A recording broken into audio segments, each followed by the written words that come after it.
Hey guys, today we're going to talk about the laws of thermodynamics. We are going to write some notes in our science notebooks.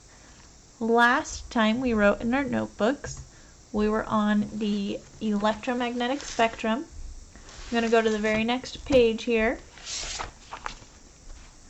And as I said, we're going to talk about the laws of thermodynamics.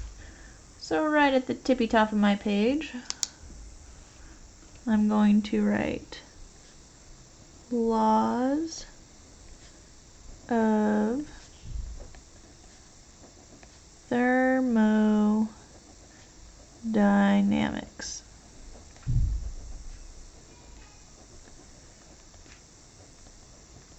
Way back at the beginning of the year, before we ever even considered the idea of virtual schooling, we talked about some science prefixes. And one of the terms that we talked about was thermo. Hopefully you remember that therm means heat. And yesterday you learned a little bit more about what heat is. Hopefully through your readings you've learned that heat is a measure of how much those particles are moving. So solids have less heat than gases because they're moving significantly slower. Dynamic means change. We are going to spend this whole unit talking about how heat changes. Now there are a few rules or laws to how heat changes, and that's what we're going to talk about today. So there are three of them that we're going to talk about. The first one you've actually learned already. It is the first law of thermodynamics. But this law is also known as, that's what AKA means, also known as the law of conservation of energy.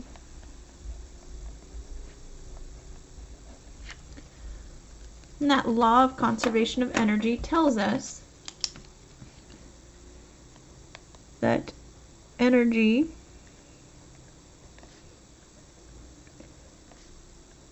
can never be created or destroyed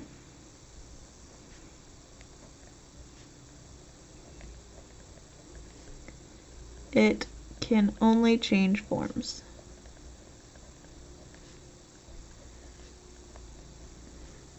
And because heat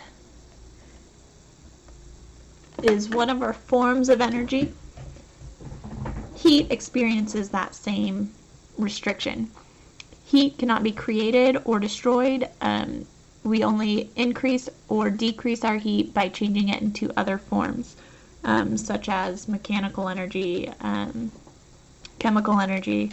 With chemical reactions, we see temperature changes, and that's a result of this law. Our second law of thermodynamics is a bit different.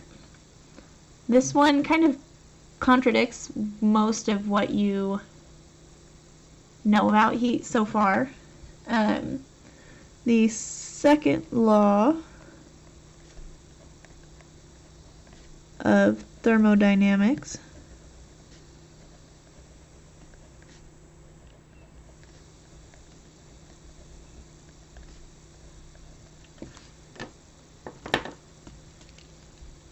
is that heat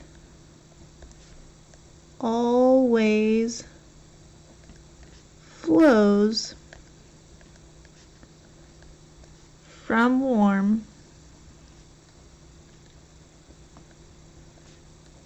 to cool. And it moves this way until equilibrium is reached. We'll talk about that equilibrium part in just a minute. But I want to talk about this warm to cool. So sometimes when it is especially hot in the summer, you're likely to have your air conditioning on. And I don't know about you guys, but when I was a child, I would occasionally forget to shut a window or close the door all the way. And my mom would say, "You're letting the cold air out."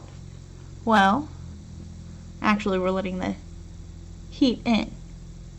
Because that heat, it's going from the warm to the cool. This is actually exactly how ice will cool down a drink. We have that heat from the slightly warmer drink, let's say lemonade. So the lemonade is slightly warmer than the ice, and so the heat from the lemonade melts the ice. And that equilibrium is reached when that ice melts. Equilibrium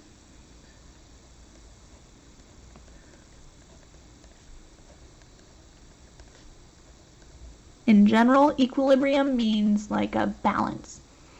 You'll notice equal, it's just like in math, equal. So when we're talking about thermodynamics, equilibrium is when both are the same temperature.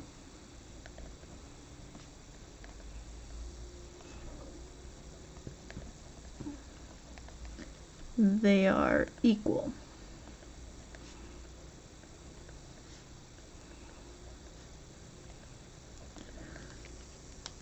So if you were to leave a warm house open in the cold for too long, you would definitely cool down that house a bit. Same thing if you were to leave something warm out or something cold out in the warm, it would continue to heat up until they were the same temperature.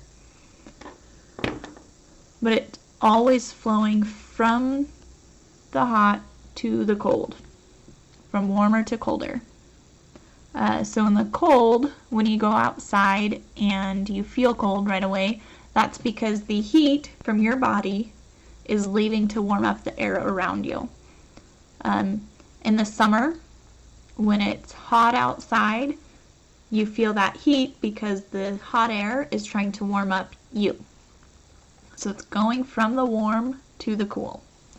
The third law of thermodynamics we have talked about before actually as well. So two of these three laws are not brand new, so that's good. So the third law of thermodynamics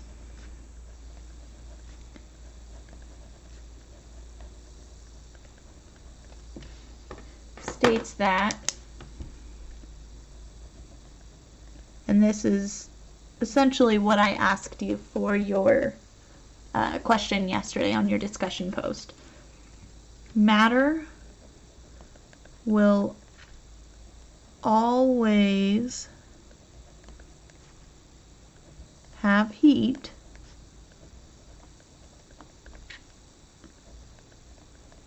because particles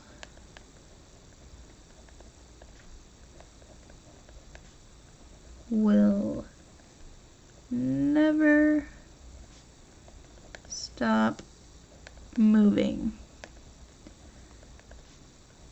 And hopefully some of you remember that the temperature where particles would stop moving, we call that absolute zero. So we've talked about absolute zero, and we've said that absolute zero, the official temperature is negative 459.67 degrees Fahrenheit, or negative 273.15 degrees Celsius. So the third law of dynamics is actually related to that second law. We've said that heat flows from warm to cool. But we're saying here that we can never have absolute zero. And at first glance, those don't really seem connected, but if we were to take one object and we stopped those particles from moving, we froze it as frozen as it can get, and we hit that negative 59.67 degrees Fahrenheit, well, the warmth from any object around it would then flow to that frozen object, that object at absolute zero. Heat is always moving from warmer objects to cooler objects.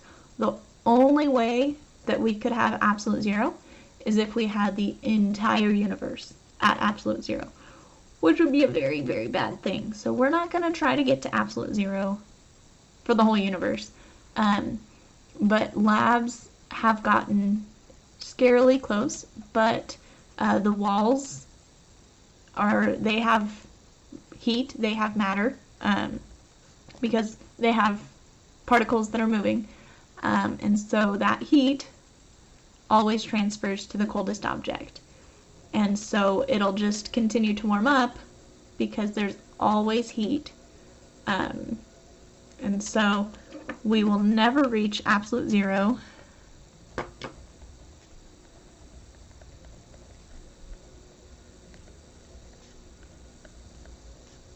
Never reach absolute zero because of the second law.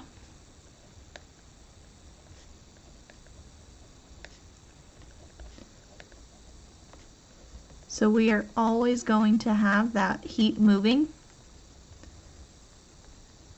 So we'll never be able to hit that absolute 0 point. Please let me know if there's anything you want me to explain further. Feel free to watch this as many times as you need. I will also post a PDF version of my page of notes so that if you did not get anything from this video, you can just look at the PDF. Good luck!